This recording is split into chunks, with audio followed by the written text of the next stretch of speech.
जय हिंद साथियों। तो कैसे हैं आप लोग? आई होप आप सब मस्त होंगे और जबरदस्त एग्जाम की तैयारी कर रहे होंगे।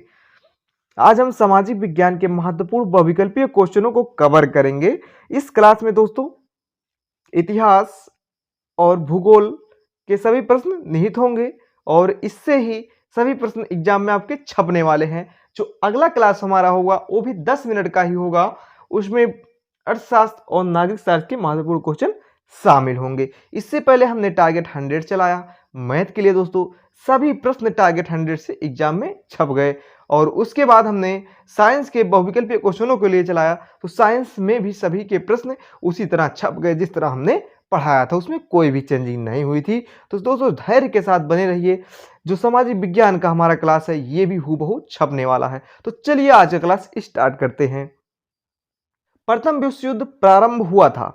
प्रथम विश्व युद्ध बाबू वर्ष 1914 इसमें प्रारंभ हुआ था। ऑप्शन नंबर हमारा सी हो जाता है। अगला क्वेश्चन है महात्मा गांधी दक्षिण अफ्रीका से भारत कब लौटे थे?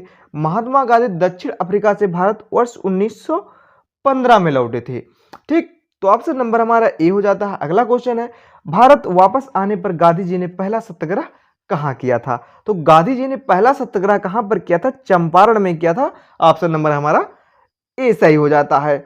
अगला क्वेश्चन है असहयोग आंदोलन का मुख्य कारण क्या था? असहयोग आंदोलन का मुख्य कारण रॉलेट एक्ट था। क्लियर। असहयोग आंदोलन के दौरान अवध में किसानों का नेतृत्व किसने किया था? अवध में किसानों का नेतृत्व बाबा रामचंद्र जी ने किया था। क्लियर। ऑप्शन नंबर हमारा बी हो जाता है।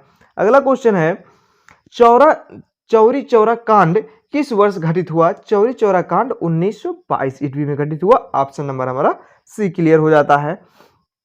देखिए भारतीय राष्ट्रीय कांग्रेस की स्थापना कब हुई थी?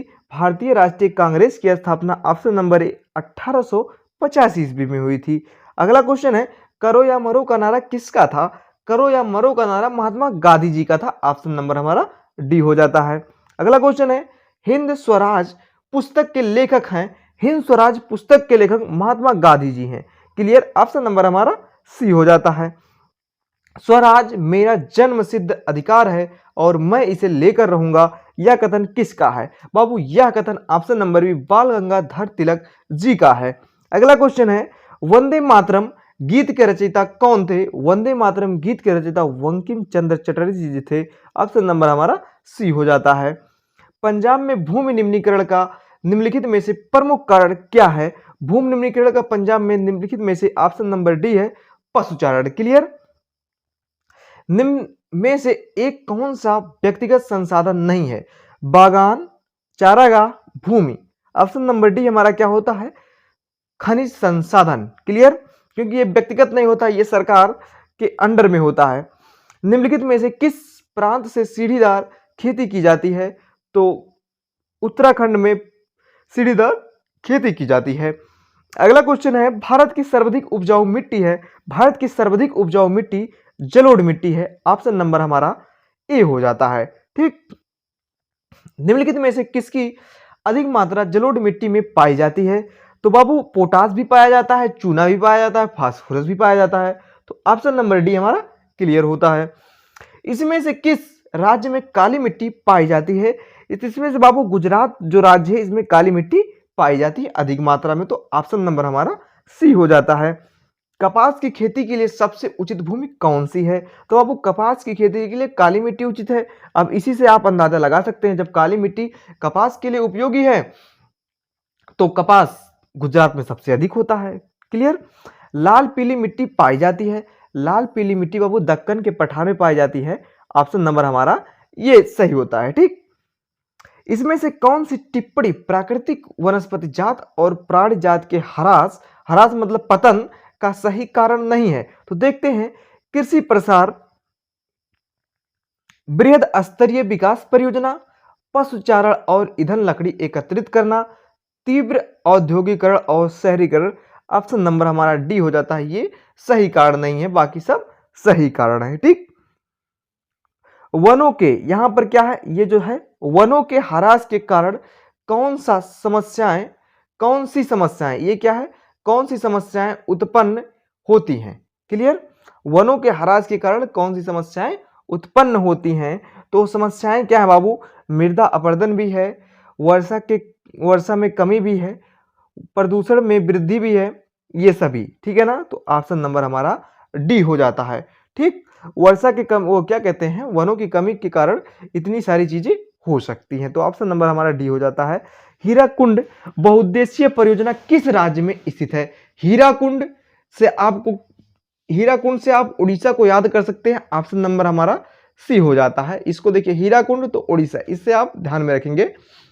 हीराकुंड परियोजना किस नदी पर बनी है? हीराकुंड परियोजना बाबू महानदी पर बनी है, ऑप्शन नंबर हमारा सी हो जाता है। रिहंद बांध परियोजना किस राज्य में बनाई गई है? रिहंद बांध परियोजना बाबू उत्तर प्रदेश में बनाई गई है, ऑप्शन नंबर हमारा डी हो जाता है। अगला क्वेश्चन है, निम्नलिखित में से उत्तर प्रदेश की सबसे बड़ी नदी घाटी परियोजना कौन सी है? तो बाबू रिहंद नदी पर जो परियोजना बनी है वही है। ठीक है ना? टिहरी बांध किस नदी पर बनाया गया है? टिहरी बांध बाबू भागीरथी एवं भिलंगना पर बनाया गया, तो ऑप्शन नंबर हमारा सी सही हो जाता है। अगला क्वेश्चन है, सलाल बांध किस नदी पर बना है? सलाल बांध बाबू चिनाब नदी पर बना है, ऑप्शन नंबर बी हमारा सही हो जाता है। भारत में जीविका का प्रमुख स्रोत क्या है? भारत में जीविका का प्रमुख स्रोत कृषि है। ठीक, कौन कृषि आगत या निर्गत नहीं है? तो कृषि से संबंधित कौन है भाई? बीज है, सिंचाई है, उद्योग है, उर्वरक है। तो उद्योग क्या है? किसी कृषि के आगत या निर्गत नहीं है। ठीक है ना? निम्नलिखित में से कौन सा उद्योग कृषि पर आधारित नहीं है? तो देखिए, सूती वस्त्र ये भी कृषि पर आधारित है, चीनी भी कृषि पर आधारित है, जूट उद्योग भी कृषि पर आधारित है। ये क्या है? जूट उद्योग। और ऑप्शन नंबर सी क्या होता है? सीमेंट। सीमेंट क्या है? कृषि पर आधारित नहीं है।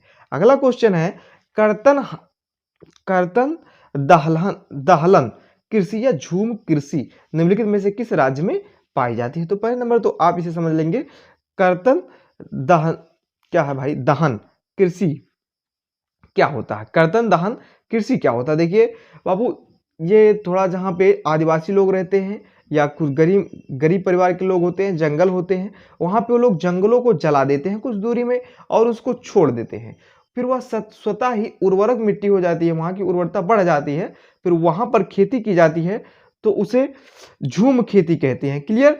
तो ऑप्शन नंबर हमारा डी कहाँ होता है? मिजोरम में होता है। ऑप्शन नंबर डी हमारा क्या हो गया? मिजोरम में होता है। निम्नलिखित में से कौन सी रोपड़ फसल है? तो बाबू गन्ना क्या है? रोपड़ फसल है, ऑप्शन नंबर हमारा सी सही हो जाता है। निम्नलिखित में से कौन सी रबी की फसल है? रबी की फसल बाबू गेहूं है। अब गेहूं के साथ जो भी फसलें बोई जाती हैं सारी रबी की फसलें हैं, तो आप आसानी से रबी की फसलों को आप बता सकते हैं। खरीफ की फसल क्या होती है? धान होती है। इसमें से कौन सी रबी की फसल है? तो देखिए, गेहूं के साथ क्या बोई जाती है? दालें भी बोई जाती है, तो ऑप्शन नंबर बी भी हमारी रबी की फसल हो गई। भारत के निम्नलिखित में से किस राज्य में चावल को व्यावसायिक फसल माना जाता है? व्यावसायिक फसल चावल को किस राज्य में माना जाता है? ऑप्शन नंबर डी बाबू पंजाब में माना जाता है। अगला क्वेश्चन आ गया हमारा, निम्नलिखित में से कौन सी फसल मोटे अनाज के अंतर्गत सम्मिलित की जाती है? तो मोटे अनाज के अंतर्गत ज्वार सम्मिलित की जाती है, ऑप्शन नंबर सी हमारा सही होता है। किस वस्तु का निर्माण भारत नहीं करता है? तो कौन सी वस्तु भाई? काफी है, तंबाकू है, चाय है, सभी का करता है, उर्वरक का नहीं करता है। श्वेत क्रांति संबंधित है, ऑपरेशन फ्लड संबंधित है।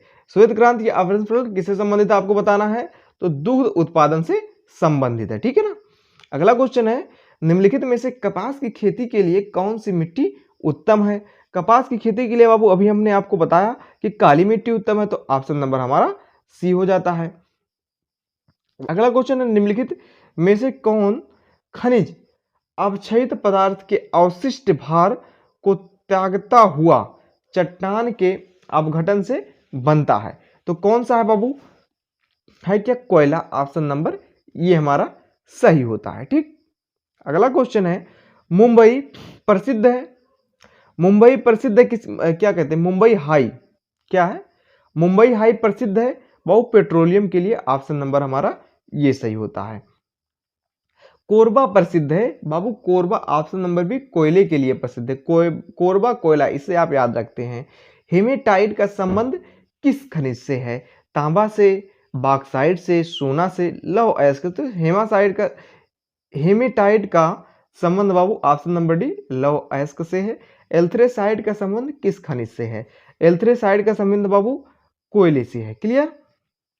अगला है निम्नलिखित में से कौन सा खनिज आधारभूत है? कौन सा खनिज आधारभूत है मतलब कि सीधा उसको खनकर निकाला जाए और उसी रूप में रहे, तो लौह अयस्क। ठीक। ऑप्शन नंबर सी हो जाता है भारत में कोयला उत्पादन में प्रथम स्थान है। भारत में कोयला उत्पादन में प्रथम स्थान किसका है? झारखंड का है। ऑप्शन नंबर हमारा एक सही होता है।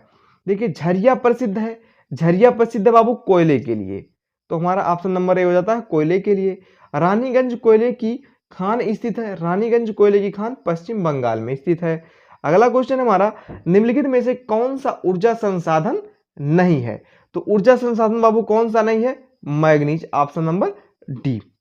निम्नलिखित में से कौन सा ऊर्जा का परंपरागत स्रोत है? ऊर्जा का परंपरागत स्रोत सौर ऊर्जा, कोयला, पवन ऊर्जा, ज्वारीय ऊर्जा, तो ऑप्शन नंबर बी हमारा क्या हो जाता है? कोयला। अगला क्वेश्चन हमारा निम्नलिखित में से भारत प्रमुख रूप से किसका आयात करता है? तो वो प्रमुख रूप से आयात भारत उसी चीज का करेगा जिसमें भारत का उत्पादन कम होगा और उसको बाहर से लेना पड़ेगा। तो दिया है चाय, चाय भारत में अच्छा खासा उत्पादन होता है, खाद्यान्न का भी और जूट के सामान का भी। तो ऑप्शन नंबर जो डी है हमारा कच्चा पेट्रोल भारत में कम बहुत कम मात्रा में उत्पादन होता है जिससे कि हमारी आवश्यकताएं नहीं पूरी होती हैं, तो कच्चे पेट्रोल को भारत अधिक मात्रा में आयात करता है। तो ऑप्शन नंबर डी हमारा सही होता है। इसी के साथ आज की क्लास के हमारे सभी प्रश्न समाप्त होते हैं। दोस्तों अगला क्लास जो हमारा होगा नागरिक शास्त्र और अर्थशास्त्र का होगा। तो चलिए अगले क्लास में मिलते हैं।